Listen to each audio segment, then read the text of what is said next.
बच्चों, आज हम विषय संस्कृत कक्षा 8 में पंचमा पाठ भव्या भागीरथी पढ़ेंगे। सबसे पहले हम ये गीत शुरू करने से पहले शब्दार्थ, कठिन शब्दों के अर्थ को जान लेते हैं। तो यहाँ पे पहले मैं कठिन शब्दों का उच्चारण करूँगी, उसके बाद उनके अर्थ को आप लोगों को बताऊं। तो ये है हिमाद्रे। हिमाद्रे, हिमाद्रे माने हिमालय पर्वत से। शंभूता माने निकली हुई। सुहासा माने सुंदर हंसती हुई। पुनासी पवित्र करती हो। धात्री माने धारण करने वाली। त्रिपथगे माने 3 मार्गों से जाने वाली, यानी स्वर्गलोक, मृत्युलोक तथा पातालोक से में बहने वाली माँ गंगा के लिए ये कहा गया है। अब मैं यहाँ पे भव्या भागीरथी गीत गाऊंगी और आप लोग भी जो है मेरा अनुकरण करेंगे। इस वीडियो को देखने के बाद आप भी इसी तरह से भव्या भागीरथी जो ये गीत है उसको गाने की कोशिश करेंगे। तो मैं इस गीत को यहाँ पे आप लोगों को सुनाती हूँ। हिमाद्रे संभूता विहरसि तदंगे हिममये ततो भूमिं याता विचरसि सुहासा समतले पुनासि त्वं लोकान् प्रवहसि समुद्रं प्रति सदा अहो दिव्ये गंगे भवतु सुखदं नस्तव जलम् न जाने किं पुण्यं फलित मधुना नो भगवती प्रियो देशो जातो तव जलकणे नष्ट कलुषा हरिद्वारं काशी तव तटमहत्वं कथयता प्रयागस्तीर्थानां पतिर्तुलनी यस्तव तटे जनानां धात्री त्वं सुमधुरफलानि ददति विशालं सिंचन्ति मधुमया जले भारत भुवम् अये शुभ्रे गंगे विलसिता तरंगे त्रिपथगे तवोत्संगे धन्या शिशव इव खेलन्ति मनुजा पयास्ते कूलार्वी वरजति बहुदूरं सुमधुरं ततोऽसि तं क्षेत्रं भवति हरितं चापि ललितं गभीरे ते नीरे तरणिषु सुखं यान्ति पथिका वयं भूयो भूयो जगति तव कीर्तेरुपकृता अये पुण्ये गंगे जगति जननं ते नमः पुनः भवेत् भूमि पुनरपि शुभा भारत धरा। सदा से वे नीरम सुर नदी तवेदम सुख करम। न मैन्या स्यादिहा तव तट बिहारे बिहरता। हिमाद्रे शंभूता बिहरसि तदंगे हिममये। ततो भूमि याता विचरसि सुहासा समतले। बच्चों, इसी तरह आप भी इस गीत को गाने की कोशिश करेंगे और अपनी नोटबुक में भी लिखने की कोशिश करेंगे। धन्यवाद।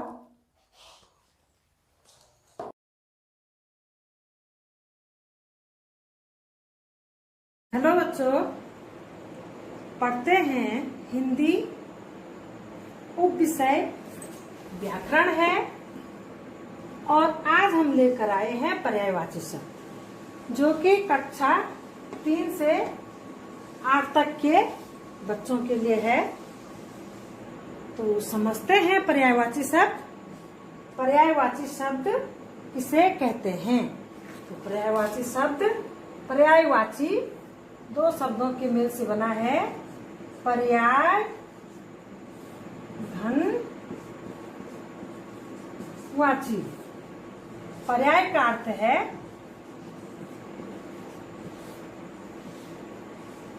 समान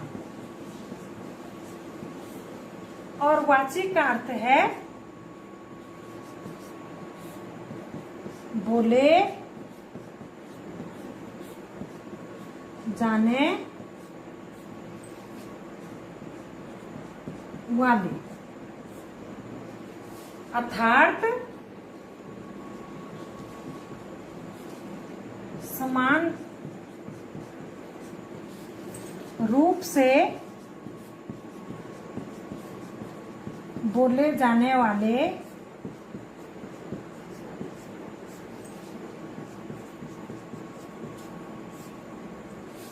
शब्दों को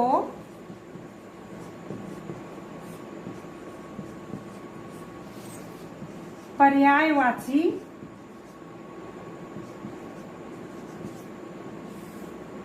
या समानार्थी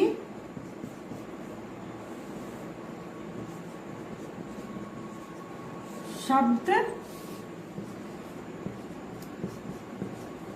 कहते हैं तथा पर्यायवाची और समानार्थी शब्द समानार्थक शब्द कहलाते हैं।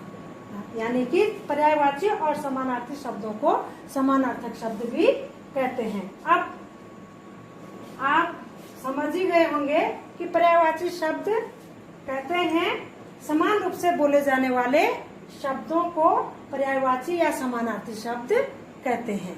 अब हम पर्यायवाची शब्दों को जान लेते हैं। पर्यायवाची शब्दों को समझने के लिए हमने यहाँ पे चार्ट और चित्रों के माध्यम से कुछ पर्यायवाची शब्द लिखे हैं, तो जान लेते हैं। सबसे पहले घर।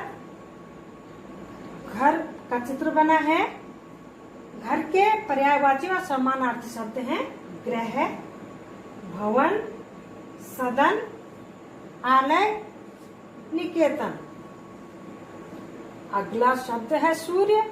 सूर्य का चित्र बना है। सूर्य को कहते हैं दिनकर, भानु, सूरज, भास्कर, प्रभाकर, रवि और दिवाकर। अब अगला शब्द फूल का है। फूल। फूल को हम क्या क्या कह सकते हैं? तो फूल सुमन, प्रसून, कुसुम, पुष्प, ये जो हैं ये शब्द फूल के पर्यायवाची और समानार्थी शब्द हैं। अगला शब्द बादल है। बादल का चित्र बना हुआ है, तो बादल को हम कितने नामों से जान सकते हैं? बादल मेघ, जलद, वारिद, नीरद और घन, ये बादल के पर्यायवाची और समानार्थी शब्द हैं।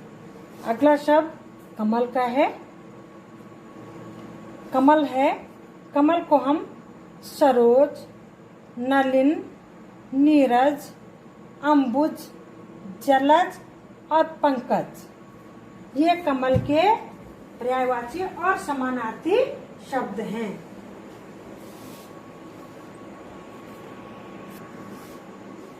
अगला शब्द है अमृत। अमृत को हम पीयूष, सुधा, सौम, अमीय, सुरभोग के नाम से जान सकते हैं, यानी कि अमृत के पर्यायवाची। किसका धनुष खाओ? किसका पुराना धनुष जो तोड़ेगा उसके साथ जो है सीधा धनुष का था भारी था। कैसा था? भारी था या भारी था? किसका खाओ धनुष? और प्रत्येक राजा अपने दल का बल दिखाते हुए कि ये धनुष तो बहुत हल्का है, इससे न तोड़ेगा। प्रत्येक राजा जो है एक एक करके अपने बल का प्रयोग करते हुए वहाँ पर गए, लेकिन धनुष को हिला तक नहीं पाए। उसके बाद विश्वामित्र जो है राम को आज्ञा देते हैं। क्या करते हैं? आज्ञा देते हैं, जाओ और राम का धनुष तोड़ो, शिव का धनुष तोड़ो। ठीक है, तो रामचंद्र जी जो है उठते हैं, पहले अपने गुरु को शीश लगाते हैं, प्रणाम करते हैं। कैसे करते हैं प्रणाम? ऐसे नतमस्तक होके, और किसको? जनक जी को प्रणाम करते हैं, सभासदों को प्रणाम करते हैं, और उसके बाद वो धनुष को उठाने से पहले क्या बोलते हैं? वो अब तुम मेरे साथ बोलोगे हैं? तोड़ो पुराना धनु आज शिव शंकर वाला,